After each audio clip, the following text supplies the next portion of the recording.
क्या आपने कभी सोचा है, एक शांत गांव के पास मौजूद जंगल में क्यों कोई रात को नहीं जाता? क्यों हर पूर्णिमा की रात डर से गांव का हर घर दरवाजा बंद कर लेता है? ये कहानी है रामगढ़ की, जहां की शांति को तोड़ देती है एक आत्मा जिसका चेहरा कभी किसी ने नहीं देखा, क्योंकि वो हमेशा घूंघट में रहती है। पर एक बार जो उसकी आंखों में झांक ले, वह फिर कभी लौट कर नहीं आता। आइए सुनते हैं घूंघट वाली चुड़ैल की भयानक कहानी। ये कहानी है एक छोटे से गांव रामगढ़ की, जो घने जंगलों के बीच बसा था। गांव में लगभग 100 घर थे और सभी गांव शांतिपूर्वक जीवन व्यतीत करते थे। लेकिन गांव के बाहर के जंगल में कोई भी रात को नहीं जाता था। कहते थे वहां किसी आत्मा का वास है, घूंघट वाली चुड़ैल। गांव में बुजुर्गों से सुना गया था कि कई साल पहले एक नवविवाहिता और उसका पति पास के जंगल में खो गए थे। जब लोग उन्हें खोजने निकले तो केवल पति की अर्धजली लाश मिली और पत्नी का कोई सुराग नहीं।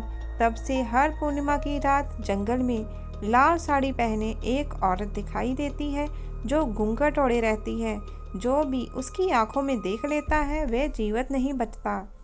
एक दिन शहर से 4 दोस्त राहुल, सुमन, मोहित और नेहा रामगढ़ घूमने आए।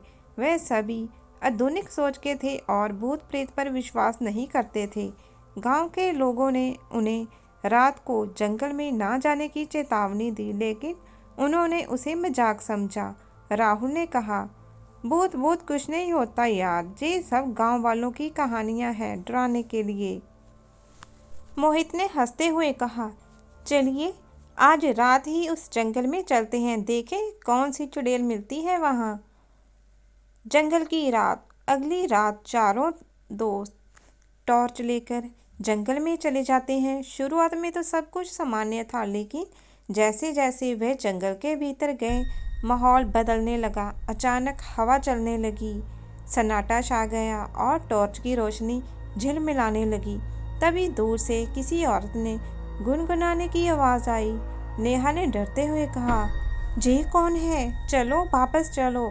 लेकिन राहुल ने कहा, अभी तो मज़ा शुरू हुआ है, चलो उस आवाज़ की दिशा में चलते हैं। वे जैसे ही एक पुराने पीपल के पेड़ के पास पहुंचे, वहां उन्हें लाल साड़ी में एक औरत दिखी जिसने घूंघट ओढ़ रखा था। उसके हाथ हरे रंग के थे, जैसे इंसानी नहीं हो। सभी सुन रह गए। औरत धीरे धीरे उनकी ओर बढ़ने लगी। सुमन चीख उठी, वो घूंघट वाली चुड़ैल है, भागो।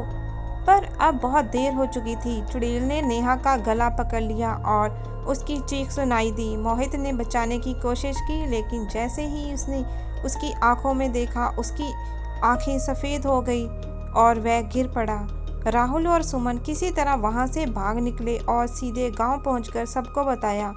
गांव के पुजारी ने कहा, मैंने पहले ही चेतावनी दी थी, अब चुड़ैल जाग चुकी है, वो हर पूर्णिमा को अपने शिकार के लिए निकलेगी। गांव में फिर डर का माहौल छा गया। अगले कुछ दिनों में 2 और लोगों की रहस्यमयी मौत हो गई। सभी ने तय किया कि अब इस समस्या का हल निकालना होगा। गांव के पुजारी और कुछ बुजुर्गों ने एक अनुष्ठान करने की योजना बनाई।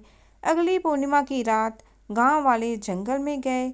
हनुमान चालीसा और मंत्रों का जाप करते हुए जैसे ही चुड़ैल प्रकट हुई, पुजारी ने उस पर गंगा जल छिड़का। चुड़ैल चिल्लाई, मैं बदला लूंगी, और आग की लपटों में गायब हो गई। इसके बाद जंगल शांत हो गया। गांव में फिर से शांति लौट आई।